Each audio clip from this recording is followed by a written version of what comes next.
Break के बाद एक बार फिर से हम आपको गुड मॉर्निंग लाहौर में खुश आमदीद कहेंगे। और महंगाई महंगाई महंगाई, आज हमने जब शो का स्टार्ट किया था तो एक बुरी खबर के साथ ही किया था कि जी पेट्रोल की कीमत बहुत ज़्यादा बढ़ चुकी है।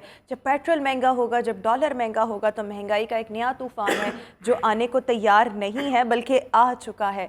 आपकी हर चीज़ इतनी मुतासर हो रही है। और अभी हम बात कर रहे थे, जो मेरे साथ गेस्ट मौजूद हैं उनसे, कि एक इंसान की नीड होती है, एक वांट होती है। यहाँ पर आपकी ज़रूरियात पूरी नहीं हो रही तो जो आपकी चाहत है वो किस तरह से फुलफ़िल होगी। बट बहरहाल जहाँ पर महंगाई ने हर शोबे को इतना मुतासर कर दिया है, जहाँ पर हर चीज़ इतनी ज़्यादा इफ़ेक्ट हो गई है, वहाँ पर ही जब हम बात करते हैं अपने इंडस्ट्रियल सेक्टर की, and that makes the I guess, मतलब अगर हम इंडस्ट्रियल पूरे उस सेक्टर की बात करें, सो आउट ऑफ इट 27% हमारी फूड इंडस्ट्री का इसमें हिस्सा है। इंडस्ट्री का इकोनॉमी में बहुत ज़्यादा अहम किरदार है और इसमें से 100% को अगर हम देखें तो 27% जो है कंट्रीब्यूशन है फूड इंडस्ट्री की। और इन्फ्लेशन के साथ डायरेक्टली फूड इंडस्ट्री बहुत ज़्यादा मुतासर हुई है और जितने लोगों के रोज़गार थे वो भी बहुत ज़्यादा मुतासर हुए हैं। जो चीज़ें थी, मतलब जिनसे अगर किसी का कोई रेस्टोरेंट का बिज़नेस है और वो वहाँ पर रोज़ाना कोई एक मेन्यू ऑफ़र करते हैं, तो खाने बनाने के इंग्रेडिएंट्स इतने महंगे हो गए हैं कि आप जब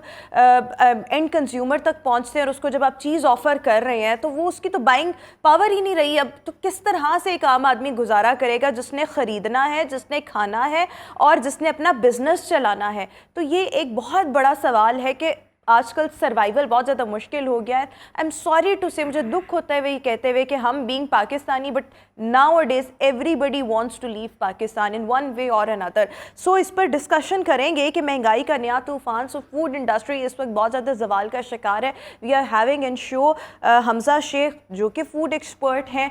और Hamza, thank you so much and a very good morning. अभी जब हम ब्रेक में बात कर रहे थे, यू साउंड सो डिप्रेसिंग, मतलब exactly. बहुत ज़्यादा अपसेट लग रहे थे और ऐसे लग रहा था कि एक तो आप अपने कामकाज की वजह से भी परेशान है, but you are actually feeling the pain of the layman. So उसके भी बहुत ज़्यादा इस वक्त प्रॉब्लम्स है ना। सो मैं यही, हम ज़रा स्टेप बाय स्टेप चलते हैं कि अगर एक इंसान जिसका एक होटल या एक रेस्टोरेंट है और उसने रोज़ाना अगर 4 डिशें बनानी हैं, तो वो उसके तो इंग्रेडिएंट्स ही, प्याज 250 रुपये जहाँ किलो है, घी का एक वो ऑयल का अगर हम देख लें वो 700-800 का, तो कैसे होगा? अच्छा, सबसे पहले तो thank you so much for having me. मैं आपको बताता हूँ अच्छा, मैं आपको बताता हूँ कि हम सबसे पहले फूड को 2 कैटेगरीज में इसको हम करेंगे, नीड और वांट। एक हमारा है नीड विच इज़ दूध, ऑयल, आटा, चीनी, पत्ती। देन वांट में आ जाता है हमारा रेस्टोरेंट बिजनेस एंड ये सारी चीज़ें जो हम बाहर से जाके खाते हैं और एंजॉय करते हैं और बच्चों को कहते हैं चलो यार तुम लोग को बर्गर खिला लाएं और सैंडविचेस खाएं, कुछ भी, ठीक है, पिज्जा, यस एग्जैक्टली, मतलब यही एक्टिविटीज हैं। अब हो ये गया है कि इन्फ्लेशन की वजह से इतने बुरे तरीके से सारी चीज़ें इफेक्ट हो गई हैं कि जो लोगों की सबसे पहले buying power, people are exhausted.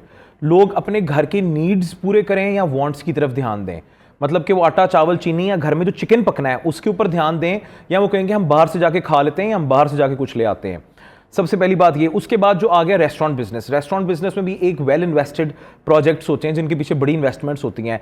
एक होते हैं मीडियोकर से और एक होते हैं बिल्कुल स्मॉल स्केल एंटरप्रेन्योरशिप, जो एक छोटा बिजनेस घर से किया जा रहा होता है।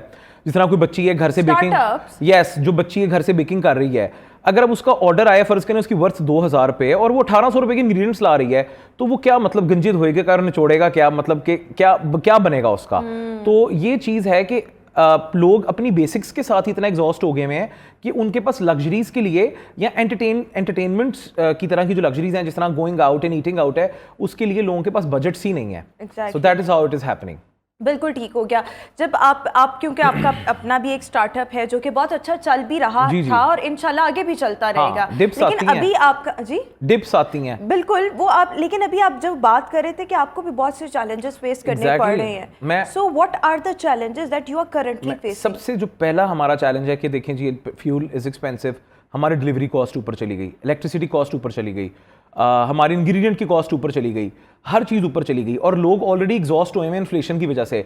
तो जब हम अपनी प्राइस बढ़ाएंगे, ठीक है, जब हम जायज़ मुनाफा, एक प्रॉफिट लेंगे प्रॉपर, जो हमारा ड्यू है, जो हमारा हक है, तो लोग हमसे चीज़ ही नहीं खरीदेंगे। क्योंकि वो चीज़ महंगी इतनी हो गई होगी कि लोग कहेंगे यार छोड़ो यार, मतलब अब मीठा है तो हमारी प्रायोरिटी तो नहीं है, तो मीठा हम बाद में खा लेंगे। तो इन चीज़ों की वजह से, इन मामलात की वजह से ना हमारी सेल्स में डिप आई हुई है। बिल्कुल ठीक और वो डिप जो है, हमने तो देखें अगर 20 बंदे काम करें तो सैलरीज तो देनी है, हमने अपने ओवरहेड्स तो पे करने हैं। तो क्या होएगा कि एंड बहुत से ऐसे जितने प्रोजेक्ट्स हैं, जिस तरह का मेरा अपना बेकरी है और जो स्मॉल स्केल एंटरप्रेन्योरशिप पे और खवातीन और बंदे काम कर रहे हैं, वो ग्रेजुअली खर्चे पूरे करते करते करते एक एंड पे आएंगे कि वो एग्जॉस्ट हो ये जाएंगे। महंगाई वो जो कहते हैं ना, हकीकी मायनों में आवाम की कमर तोड़ कर रख दी है, वो वाला हाल हुआ है कि अब आपका गुजारा ही नहीं हो रहा, तो वो आपने लग्जरीज की तरफ या मतलब जो एंजॉयमेंट है, खाना पीना, वो आप किस तरह से? देखिए हमारे बहुत से इंग्रेडिएंट्स इंपोर्टेड हैं, ठीक है, जो हम चॉकलेट हेज़लनट एक स्प्रेड इस्तेमाल करते हैं और एक कुकी बटर होता है, उनकी प्राइस में 200-300% अप्रिशिएट कर गई हैं। वो 10 रुपए की चीज 40 की हो गई है, 40 रुपए की चीज डॉलर महंगा हो गया ना, तो आपने तो वो खरीदना ही और अभी डॉलर तो ये में। पिछले 1-2 दिनों में जो डॉलर ने फिर अपनी तेजी पकड़ी है, उसके बाद और मजीद बढ़ेंगी। तो अभी जब हम फर्स्ट से परचेजिंग करेंगे तो हमें पता है कि हम फिर हाई हाई करेंगे। लेकिन फिर इस तरह चलें, अभी ये जिस तरह से आपका एक स्टार्टअप है या मुख्तलिफ और लोग भी होंगे आपके साथ होंगे, या जिनके बिजनेस जो वाले लोग हैं, उनके चैलेंजेस को सामने रखते हुए आप उनको क्या सजेशन देंगे? अब गुजारा भी तो करना है, कमाना भी तो है। देखिए मैं बताता हूँ, मैं यही कहता हूँ कि आप अब रियलिस्टिक एक प्रॉफिट रखें और इस टाइम पे अपनी प्राइसेस इंक्रीज करने की बजाय ना आप कोशिश करें कि आप वॉल्यूम में, आप मतलब कि अगर आप 10 रुपए की चीज़ बेच रहे हैं, आप उसको 10 रुपए की रखें, ठीक है।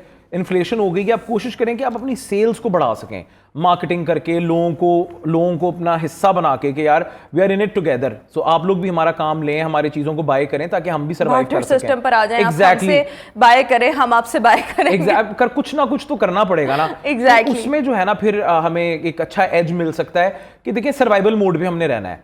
हम अगर हार मान गए और हम बंद कर गए और हम खत्म हो गए तो वो आप एक लूजर बन जाते हो। तो मेरे ख्याल से अगर सर्वाइवल मोड, तो सर्वाइवल मोड भी बहुत ज्यादा मुश्किल है सर्वाइव करना। मैं सपोर्ट सिस्टम अगर आपके पास अच्छा हो ना तो फिर भी आप थोड़ा बहुत झटका खा लेते हो, पर जो हालात है ना, बहुत से खवातीन, बहुत से लोग जिनको मैं जानता हूं, वो पिछले 3 महीने में अपना काम बंद कर चुके हैं। वो कहते हैं हमें फायदा ही नहीं, जब फायदा ही नहीं then what is the point. अब एक बच्ची है, उसको 2 बनाना ब्रेड्स का ऑर्डर आ रहा है फॉर इंस्टेंस, वो 3000 रुपए की बनाना ब्रेड्स हैं, वो 2500 रुपए के इंग्रेडिएंट लेके आई, क्योंकि बल्क बाइंग नहीं कर सकती, स्मॉल स्केल एंटरप्रेन्योरशिप है, छोटा बिजनेस है, तो 25 रुपए का भी इंग्रेडिएंट्स लेके आई है, तो बेक करके देखे तो उसको ब्रेक इवन भी नहीं आ रहा, तो लॉस कर रही है। तो इससे बेहतर है कि मैं ऑर्डर्स ही ना लूं। बिल्कुल ठीक, that is how it is happening. बिल्कुल ठीक। अच्छा, इसके साथ साथ जो आपको लगता है कि एक तो आपने ये बेकरी आइटम्स की, मतलब इसमें वैसे कोई ऑल्टरनेटिव्स हो सकते हैं या आपने वही जो इंग्रेडिएंट्स हैं अपना जायका आगे पीछे हो जाएगा? डिफरेंस आ जाता है, पर हमने बड़ी इकोनॉमिकल रेंजेस भी निकाल दी हैं। मतलब हम 3 पाउंड का केक 1500 रुपए से शुरू कर रहे हैं अब, तो हमने बड़ी इकोनॉमिकल रेंजेस भी निकाल दी हैं, पर वो एक जो लग्जरी या एक फाइन चॉकलेट और फाइन डिजर्टरी है, वो तो फिर कॉस्ट करेगी। अच्छा, एक और चीज़, जिस तरह से हम अभी स्टार्टअप्स को डिस्कस कर रहे हैं, स्टार्टअप्स को तो प्रॉब्लम्स हैं बिकॉज उनकी अभी सेल्स और उनको अपने स्टैंड करने में, अपनी मार्केट वैल्यू बनाने में, सेल्स बढ़ाने में बहुत वक्त लग जाता है। जो लोग क्वांटिटी में चीज़ें बना रहे हैं, लाइक जो बड़ी बेकरीज हैं, तो डू यू थिंक कि वहां पर भी ये प्रॉब्लम नहीं, वहां पे उनको डिप आया है जो बहुत बड़ी इन्वेस्टमेंट से। देखें, एक बंदा है जो 1 करोड़ से काम कर रहा है, एक बंदा है जो 20 करोड़ से काम कर रहा है, और हमारे माशरे में एक बहुत बड़ा डिलेमा है कि पैसा पैसे को खींचता है, ठीक है। जितना वेल इन्वेस्टेड होगा, जितना बड़ा होगा, बेशक उसका टेस्ट अच्छा ना हो, जितना बड़े से एग्जीक्यूशन की होगी, जितना मार्केटिंग पे जितना काम किया गया होगा, उतना वो चीज़ बिकती है। तो ये हमारा एक सैड पार्ट है कि पैसा पैसे को खींचता है। तो जो बड़े प्रोजेक्ट्स हैं वो कहीं ना कहीं भी सर्वाइवल मोड पे हैं। उसमें भी बहुत बड़े प्रोजेक्ट्स हैं जिनकी 100 ब्रांचेस थी, ठीक है, वो एक बहुत बड़ा प्रोजेक्ट बंद हुआ। फिर then there was another project which was about 18 branches, वो भी एक बंद हुआ। तो मतलब बड़े प्रोजेक्ट्स भी इफेक्ट हो रहे हैं। और आपको आने वाला वक्त कैसा लग रहा है? यानी कि चलें, अभी ये जिस तरह से हुकूमत भी बात कर रही है कि अभी ये प्रॉब्लम है बट ये चीज़ें स्टेबल हो जाएंगी, डू यू थिंक कि आने वाला वक्त वुड बी बेटर? रुमा, मैं आपको बताऊं, पिछले 3 साल से तो कुछ भी स्टेबल नहीं हुआ, ठीक है। मुझे कुछ, I am not very hopeful, but we have to keep our spirits high, और हमें फिर भी काम करते रहना है और देखते हैं क्या होता है। And one has to look for the options कि अगर ये प्रॉब्लम्स आए तो what are the solutions, what I can do. मैं आपको एक बात बताऊं, मैं जो परेशान हो जाता हूं ना, तो मेरे अब्बू कहते हैं यार तेरे कल्ले नाल हो रहा है, मतलब he is like you are not the only one on the suffering end, सभी कर रहे हैं। जहां सब सफर कर रहे हैं और सब फेस कर रहे हैं, तो आप भी करो। बिल्कुल ठीक हो गया। वक्त बहुत मुश्किल है, यस। अपना सर्वाइवल मोड आपने खुद आइडेंटिफाई करना है और ये भी खुद चूज़ करना है कि आपने किस तरीके से कहाँ से बचत करनी है और कहाँ पर राइट इन्वेस्ट करना है। अगर आपका कोई स्टार्टअप है या कोई बिजनेस है तो उसको फ्लरिश किस अंदाज में करना है। ऑब्वियसली 100% फेलियर तो नहीं हो सकता, अभी प्रॉब्लम्स आए हैं जिस तरह से आप डिप की बात कर रहे हैं, but with the right strategy या बर वक्त स्ट्रैटेजी या विटी स्ट्रैटेजी, इन चीज़ों को आप करके समहाउ मैनेज कर सकते हैं और इंशाल्लाह ये वक्त निकल जाएगा। मेरे ख्याल में आजकल का जो दौर है ना, आपको किसी एक सिंगल सोर्स ऑफ इनकम पर रिलाई नहीं करना चाहिए। आपके कोई दो तीन भी कम है, कुछ ना कुछ करते रहें और ये 1 2 3 4 5 6 कुछ ना कुछ करते रहें और कहीं ना कहीं इन्वेस्ट करते रहें। So with these steps obviously हम थोड़ा बहुत तो सरवाइव कर सकते हैं। हमने ज्यादा लोगों को परेशान नहीं करना, बहुत बिल्कुल जी, घबराना लोगों को घबराना नहीं है। बहुत शुक्रिया हमजा, हमारे साथ शो में मौजूद थे।